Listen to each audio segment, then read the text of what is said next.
Pero wala po ako sa labas kasi multitasking po tayo for today. So mamaya na po ako mag-hello sa bawat isa. I am your host this afternoon for the press con of One More Chance the Musical. Hindi pa po kami nagre-rehearse. So this performance was made specially for you, our friends and family from the media. So yung mga nagtatanong po ng guest, wala pa po talaga kasing rehearsal. Baka ako po yung pumunta, hindi natin yung gusto. So today, what you're going to see is a special performance we've created just for you, our media family, which again, very, very thankful that most of you are here, despite the traffic here in Quezon City. Salamat po talaga. Also, with us in the audience, our sponsors, Electrobank. Hello po, salamat po sa ating pre-sale. Robinson's Malls and our other sponsors, hello, good afternoon. Thank you for being here with us. Also, our collaborators, ABS-CBN Film Productions 8, Star Cinema, hello. Hindi po kayo makita kung saan po kayo, but you're very, very welcome to today. And of course, baka hindi nyo pa sila nakikita, the Ben and Band. Hello, and welcome to Teta. Pinakabahan, excited na ang lahat, including the cast. So, ready na ba ang lahat? Meron po kaming kalakip na tissue sa inyong press kit kung sakali kung may maiiyak, wala pong magja-judge. Sa amin, care of Sunny Care. So, ayan. Dahil hindi ito isang kathang isip, we will soon see the story and characters that we all love. Iyakan, sinundan, nating lahat, but now in the flesh and with a lot of plus. One More Chance the Musical is a never-before-seen merging of film, music, and theater in one. So, to tell us more about the show and what you will see more of today, we have our director and the artistic director of PETA, Ms. Maribel Ecarda.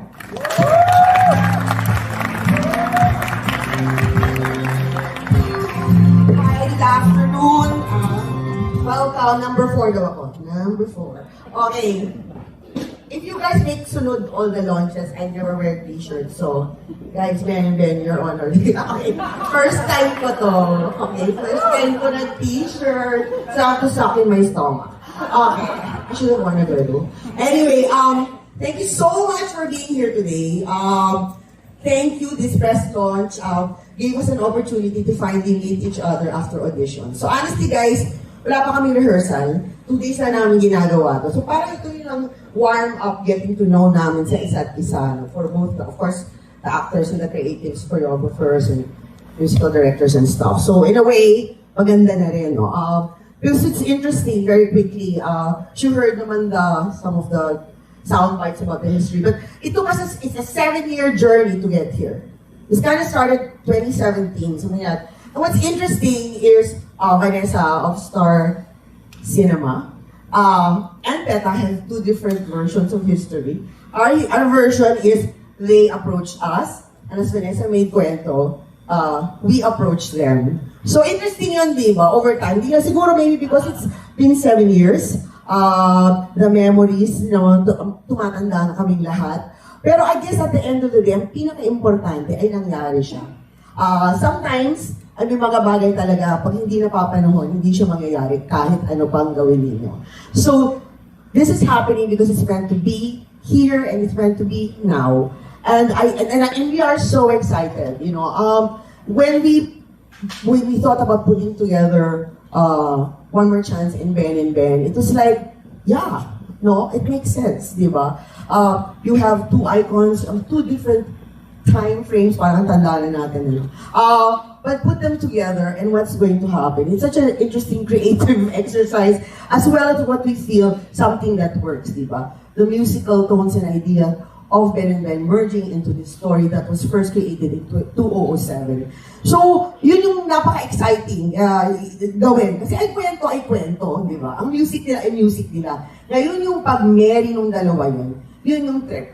Okay, and we hope that we will do a really good job because I guess you're aware naman na we were fortunate enough to have a really good reception that the tickets are almost gone, if not gone. So parang dapat pala ng problema, but hindi. Actually, mas malaki yung pressure. Kasi I'm sure everybody's waiting. Anong gagawin nyo? Bera, di ba? You're gonna fail, no? So what are we gonna do with it? And we also are excited for that to happen. So, ano talaga siya, magandang creative experience ito. At isa pa, kung saan naniniwala ang PETA as part of its objective really, is also how to develop new audiences by also producing work coming from existing popular, whether it's film or music or whatever. We see this as a way to be able to also engage new audiences to come watch us. So walang aray, it was there already, partnered naman with Star Magic, di ba? But this has really been one of our big heartfelt beliefs, di ba? Na ang interact ng iba-ibang kinds of arts sa theater ay isang napaka-importanteng aspect in terms of making art grow, not just for the theater, but even across, di ba? The musics, the stories, they're adapted for new times, for new generations. Kasi, iba yung thinking ng 2007 at iba na ang 2024, di ba? Same but different.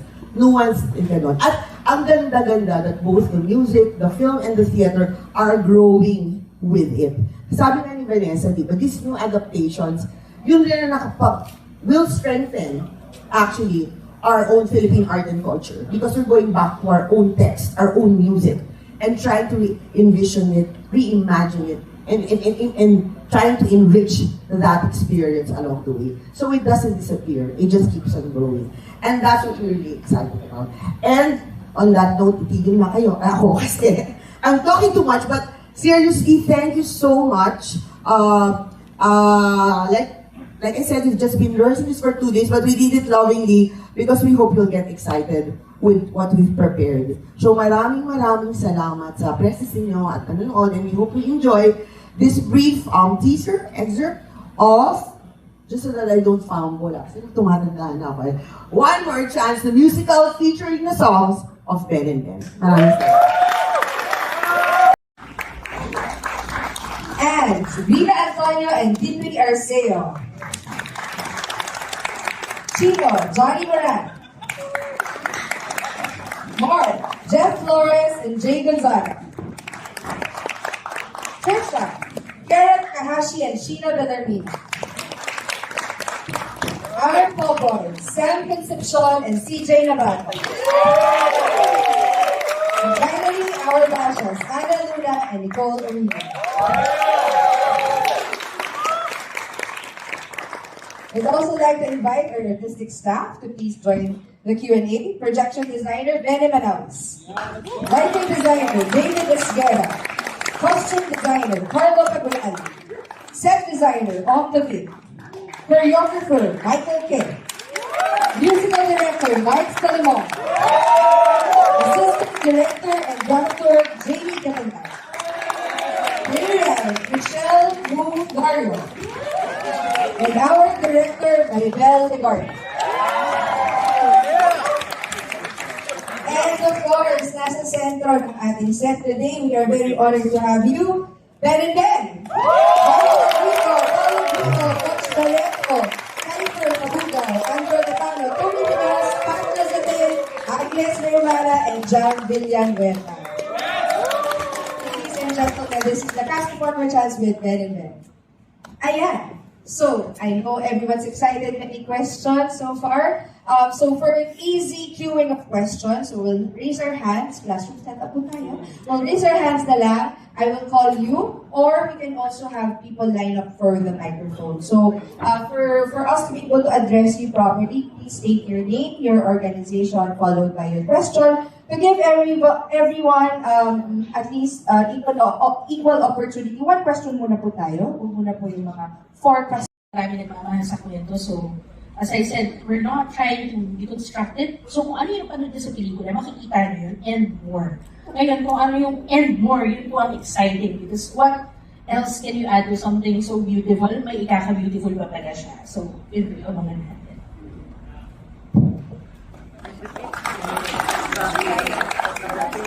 Okay, next question please. Show of hands. Yes, this is Mars. Tulog mo sa R. Wait, sa kanya. Mark. Ako na rin po yung tagadala ng mic. Ako rin po yan. Wait lang po. Yes, Ms. Mars. Ayan. Okay. Good afternoon po and congratulations po to everyone involved in this much awaited musical production. Sabi ni Ms. Leroy, one question lang daw. So I'm just curious, ano po yung masasabi ng Ben Ben to what you witnessed today? Sabi ni Ms. Director Nadalin, wala pa rin, kulang pa rin sa rehearsal. But it felt like, very good visual and musical presentation. Thank you po. I think I'm seeing everyone's eyes here medyo basa. We're all kind of teary-eyed right now. This is such a... of course, we've been playing these songs every day, almost every day for the past few years, and to see them in this kind of setting, performed by these amazing performers, and to see it weaved in with a new story that we'll get to bring along with us throughout our lives. Parang, grabe, we were so touched, amazed, and ano pa bigyan. Ako rin, wala na words. Alam mo yung feeling pagka nanaginip ka, tapos parang yung mga nangyari sa'yo sa araw na yun, naghalo-halo siya sa panaginip mo. So kung nanood ka ng One More Chance, tapos nakinig ka ng music namin, tapos nanaginip ka parang yung mga cast ng One More Chance, kumakanta ng songs. Parang, tapos nakaka-overwhelm talaga siya, tapos wala ka nang masasabi, tapos maligaha ka nila. Well, kanina, nalaha kami. Kasi, siguro, I think, yung sinabi ni Derek kanina, pag nag-blend kasi yung mga art, nakaka-overwhelm siya. Tapos, feeling mo ba kahit na kami bilang bahagi ng gumawa ng music, parang kung mag-out of body experience, tapos napapanood mo yung music, tapos yung plot ng isang film na mahal nila na nagsasama-sama, para siyang naging voltage pipe. Voltage, fusion, kumbaga. So, nakaka-warm ng heart, nakaka-overwhelm. So, thank you po. Thank you, grabe na mo. Grabe na.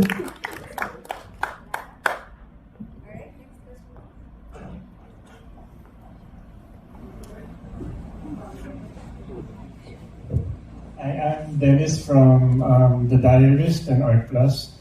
I would like to ask Ms. Maribel and Michelle, which idea came first, the movie or the band of Ben and Ben? And at what point did you decide to blend the music of Ben and Ben with the movie?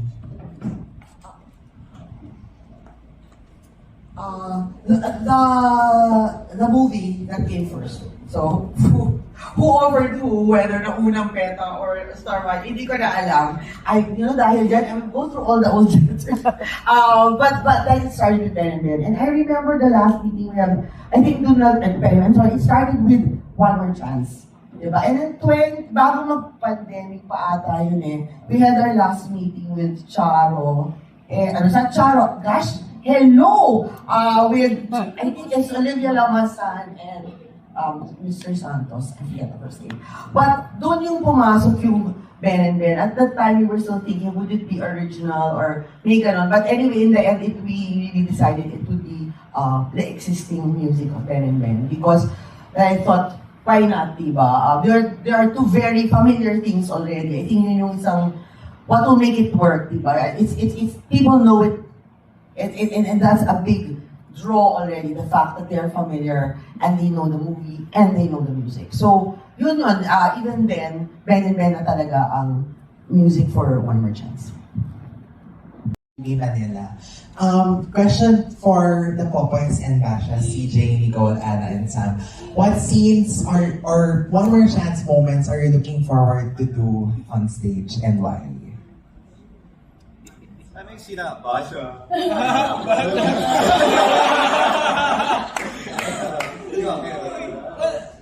Well, we've seen the script of everything. Pero, lahat kasi, parang ang ganda kasi kung paano incorporate kung yung music ng Ben and Ben to the story. So parang, ngayon hindi pa kami nagsimula. It's gonna be a lot of work, pero we're just so excited for every single bit of it. So, yun, so be patient with us. Ayun. Ayun. Same naman ako for me. It's the same. I feel like, for me po kasi since this is my first time to do theater and first time to start and everything. So, I'm excited to do every scene.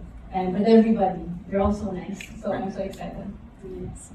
Ako, yung eksena na sinakita namin kanina, nilook forward ko talaga sa rehearsals din. Itong pinakita 2 days lang po kami nag-rehearse. Oo. At exciting sa March na kung magsa-start ang rehearsals namin. And, yes, oo. March kung paano pa mamimeld yung eksena, kung paano pa mas masakit yung mapupuntahan ng bawat characters, ng kwento. Yes. Yeah, ito rin yung scene sa Upuan. I think ito rin yung mga big scenes sa movie ng One More Chance. Kasi from for Popoy's character, Popoy's point of view, ito yung parang first time niyang mabasa to si Basha with someone else. And it's a very challenging scene, and looking forward to it as part of the show, and more so working on the scene. So, yeah, so super excited. Alright, thank you and congratulations. We all know that One More Chance is such a big cultural moment when it first came out in November 2007. So I'd like to ask, how does it feel we play such iconic roles like Popoy and Basha, and what are the challenges in approaching these parts? I got that. How's it feel? Well, it's a daunting task. We have big shoes to fill. So there's a big pressure that comes with the role. Pero it's a good kind of pressure. It hopefully like it produces diamonds. Pero isa rin sa mga challenge para sa akin, I think, is to stay true to the character and yung material. Pero at the same time, like, you know, adding our own truthfulness to the role without deviating so much dun sa kung ano talaga si Popoy. So, excited ako parang discover yung parts niyo, yung parts of Popoy that I'm hoping to be able to relate to, communicate with, and be able to relate somehow in my own way.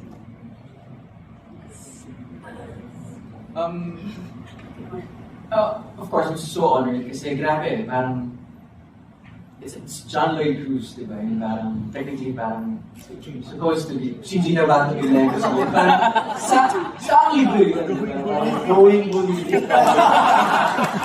Alam mo yun, it's wow, di ba? Suntok sa buwan, parang pumunta ka doon, tumama siya. And, wow, I'm so amazed sa team na na-assemble dito. And parang, alam mo yun, yung ang laki nung parating ng project, yung gagawin namin. Pero, makikita mo na parang, wow, gagawin namin to. It's gonna happen talaga. And I'm just so excited. I'm just taking everything day by day. Kaya natin to. Thank you, Lord. Thank you, Wala. Thank you. Same din naman for me. They pretty much said the gist of it. Very overwhelmed pa rin ako at this point dahil it's such an iconic film, the characters, a lot of people can relate to. And I feel like that's what I want to hopefully sa mga rehearsals namin, slowly ano ko na yung Basha na may Nicole Ovidio. So I'm very excited, and with the help of everybody, alam kong ibang taste ang mabibigay namin. Yeah. Yes. Ako naman po excited. Yes, this is my 6th production po dito sa PETA. Thank you po po. 70 years old po ako nag-start dito. Oo nga eh. Tapos, I'm very excited. Salamat po sa aming director, to the MD, at sa lahat ng cast and crew. Thank you sa pagtitiwala mo sa akin. Peta, salamat sa pagtitiwala. At sana, I hope, ma-portray ko ng maayos ang role ni Basha at hindi po kayo mabigo. So, salamat. Thank you, our Popoys and Basha. So, next would be Sir Amadis and Jude. Amadis Maria Guerrero, inquirer contributor. I have two questions, Maribel. The first question is, it's about PETA's well-known activism, social advocacy. Is there a space for PETA's activism, social advocacy in this musical? No? The second question is, considering the success of musicals like Rock of Ages and Air Divas, can we say that jukebox musicals are the wave of the future as far as PETA is concerned and in the years ahead? Thank you.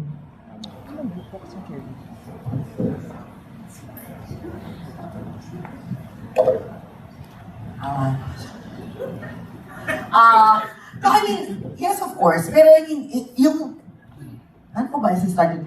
I think PETA approaches creating performances in place in different ways, diba? There are some that are more heavily, obviously, advocacy-oriented, diba? And then there are those that are more like this for general public. But PETA never loses sight of the fact that we care about content. So, for example, maybe, Michelle, you can, for this one, our update for this is the focus on mental health, on personal relations. Kasi parang nakikita na namin, healthy society, diba? Healthy country, right? I mean, especially now, super prevalent ang mental issues and other challenges. So, it's also a social issue right now. The whole idea of mental health and all that stuff.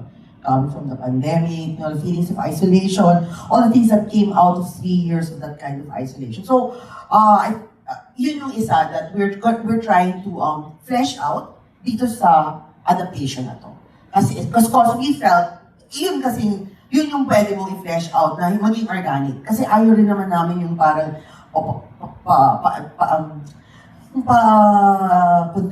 meaning that you're overseeing something so important pero hindi siya organic sa kwento, di ba? So, yung pa-relevant. Gusto namin yung ano. So, ano ba yung relevance na lumaba? Ano yung pwedeng kung ikwento na relevance sa today? So, andun pa rin lang. Are musicals the way to go? No, that's not the only way. I think, and I'm just, I think, talking about PETA, no, but the whole theater industry, the professional theater industry, it's one way. Diba? It's one way. Some people who are critical of the jukebox musical will say, that's easy, that's whatever, you know, it doesn't have Filipino original music. I don't agree with that. Because at the end of the day, that jukebox, those songs, existing songs, are part of our Filipino music tradition. So bakit naman hindi siya pwedeng tignan sa ibang forma? At doon kami pupunta. Katulad sinabi kong kanina, no? Itong pag-discover ng pag-marry ng iba-ibang arts, no?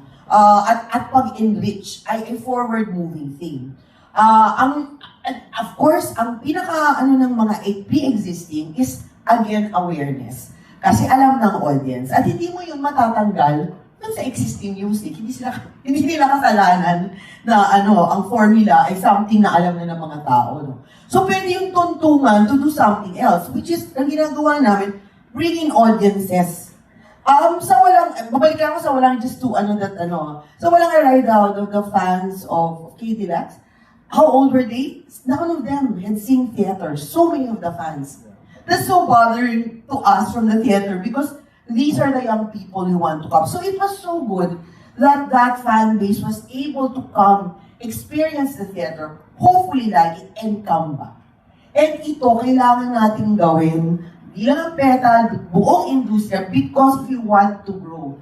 That coming, the experiencing, the falling in love with the theater, and the coming back and repeating. That is the way we expand our audience base. And we need them because we are not producing plays just for ourselves. Okay? At the end of the day, like you guys, that's how you help us, right? You write about us, or praise us, or insult us, who cares, as long as we're in the news. But it's creating consciousness, creating this awareness of what's happening. At kami sa Tapes, we really recognize that. And hindi yan easy, and we try to balance everything between our content and our need for market development. Because at the end of the day, hindi naman kami subsidized theater, di ba? We raise everything we have. So, lahat ng pwede namin gawing strats to increase our audiences, but hindi lang yun yung point. As we increase, we also get a chance to educate more people, send out our messages. So first, maybe they'll come to One More Chance because they know the film or they know Ben and Ben, but maybe they love the experience and they come back. And the next time we do a play about gender, human rights, boom, they're there for us. And so for me, that's the most. So look at it for us, we look at it as different strategies to bring in not only our objectives in terms of content, but as well as our need to expand our markets. Our audiences rather. So Michelle, maybe you can add a little bit of how we're ayun kasi yung challenge dito adapting it to current time. How much, how little, di ba? We don't want, yun yung mga creative challenges na. Siguro yung po sa tanong nung social advocacy, no? Lahat naman ng pagbabagong hinahanap natin sa pamalawakan, sa lipunan, nagsisimula sa sarili. At yun yung in-explore namin na organic dito sa storya natin. Paano ba palalakasin yung self-agency, empowerment? In terms of the choices that we make, do we give ourselves enough grace to fail, to make mistakes, to learn from them, and to make other choices, learning from those na ginawa na nating mga desisyon. So yun yung in-explore namin dito. Yun nga, hindi tayo lalayo kung ano yung essential dun sa storya, pero at the same time, hindi pinapakawalan yung ganong pinanghahawakan ng PETA na nagsisimula sa sarili, lahat ng pagbabagong gusto natin makita. It doesn't have to be big all the time. It starts with the self, sa jowa mo, sa mga kabarkada mo, hanggang umabot ka sa gusto mong makita ang pagbabago sa lipunan. So, that is how we petified One More Chance. So, yung giving yourself grace to learn from your mistakes, to break down so you can get to your breakthroughs. Control Shift. Anybody? Yeah, I see a few hands. So we opened January actually with Control Shift, our studio theater performances, and we had varied themes. So we're constantly evolving, developing new materials. And obviously this is one popular production that we're doing, but PETA is into many, many things, as many of you already know. So, yun po. Jude?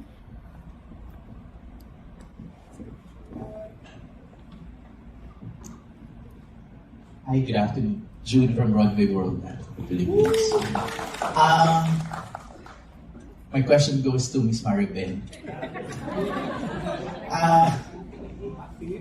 I'm just curious kung ano yung, because there's hinayang, that iconic scene in the film, yung jeepney na nag-aaway yung dalawa. Anong equivalent na song dito sa Ben and Ben? Or tinanggal ba siya or pinalitan siya? Okay, so, and then,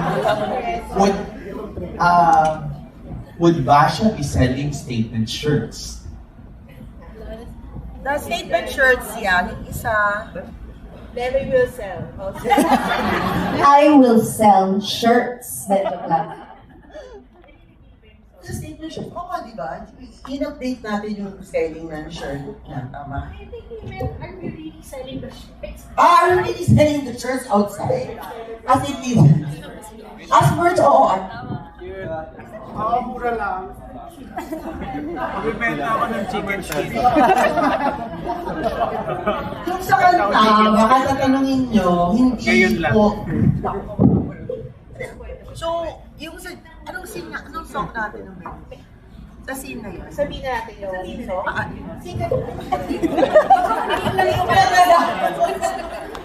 Secret daw.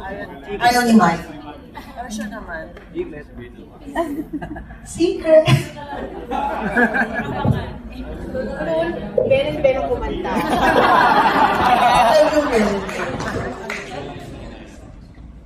Yung Michelle, how many songs are we using from right now? About check. About 29, but it's actually less than that because may reprise, merong someone else's character's version of this song. Yeah. I think Mike wanted also.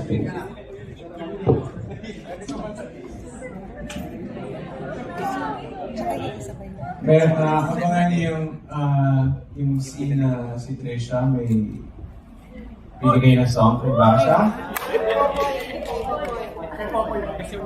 Popoy. Ay, si Trisha ay ano. Kay ano. Hindi, sorry. Dili yan. Alam niyo para scene na binigyan ni Trisha si Popoy ng song. Ayan, magiging song siya. First, Disney off.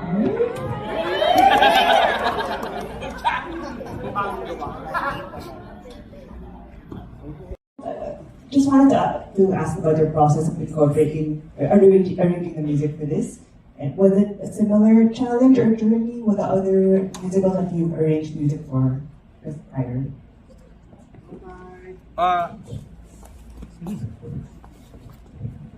Of course, it's the same hard challenge.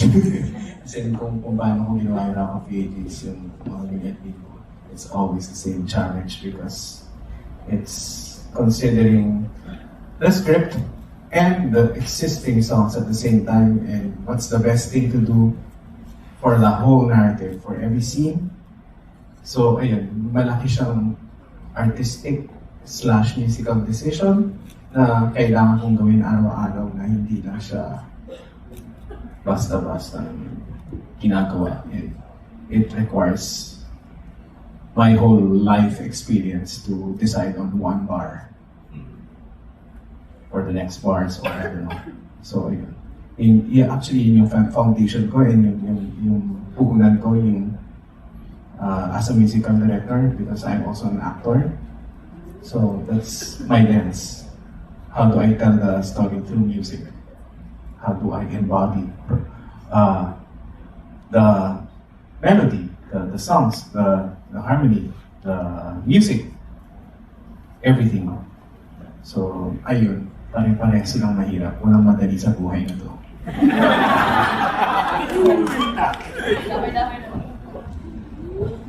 Tinatanong ko na dapat yun, pero when Basha, nagkaroon na ba ng chance to meet John Lloyd and Leia, sort of meet and greet, and to know their reaction about this whole production?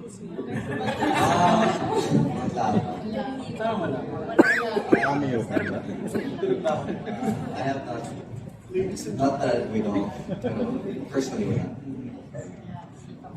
Sana makalam sila. Sana makalam. Si Miguel nakikinigin, may kwento siya.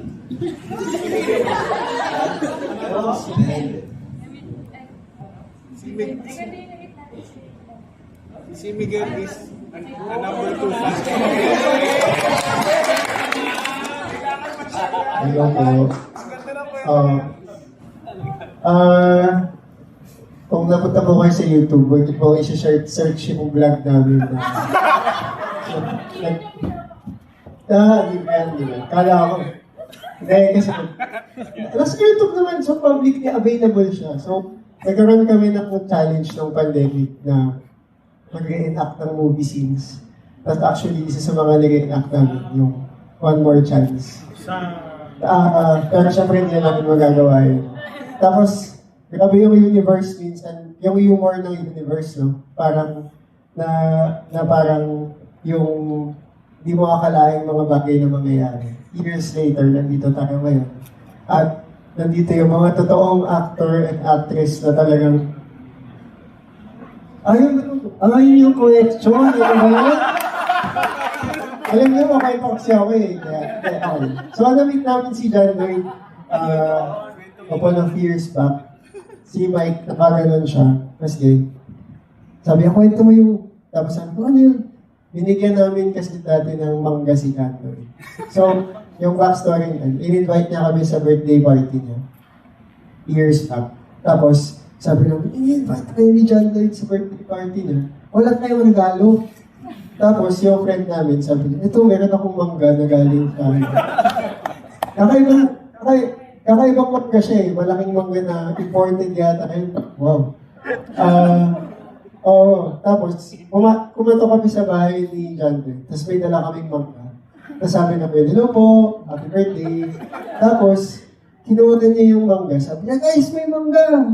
Tapos, sabi namin, yay, happy birthday.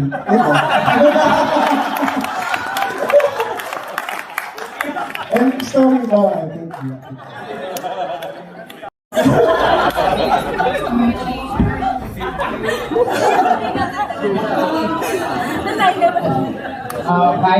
Hello po. So ever since this collaboration for this musical, may mga kanta na ba kayo nagawa inspired from the musical or yun nga, yung One More Chance? And parang kinonsider niyo rin ba na gumawa ng musical exclusive na kanta na dito lang nila maririnig? Secret! Actually, hindi pa namin dala. Since this is in development as we're doing that, makikita natin. We'll see. Kung dumating yung right kind of inspiration, darating. Kaya ni Mike yan, no? Ano bang player? Sing.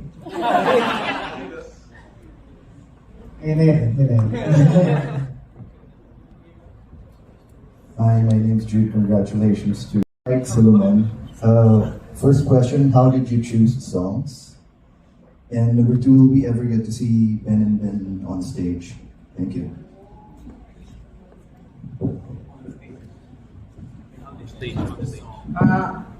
The songs, unang-una nangyari yung script.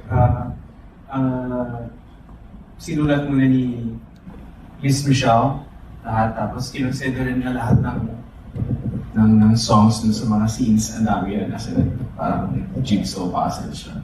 Tapos, nung nabuo na yung script, doon namin nag-second level kami of discussion and argument and maraming ganun yung relationship namin. Yun naman lahat ng relationship, diba? This is about argument. Ayun, so, doon namin na-develop ngayon na paano namin ihimayin yung mga verses and yung mga context. How do we break the context of this song para pumasok doon sa character na yun? Paano natin gagawin barkada song to? Paano natin to gagawin barangay song?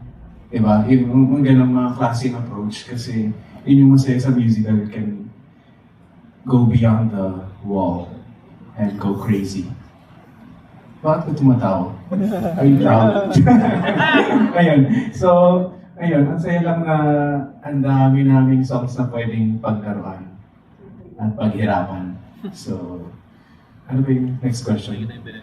Makikita niyo yung Ben and Ben. Pag opening, merong Ben and Ben na mga videos. So, yan. Tapos may mga merch dun sa labas. Did I answer it right?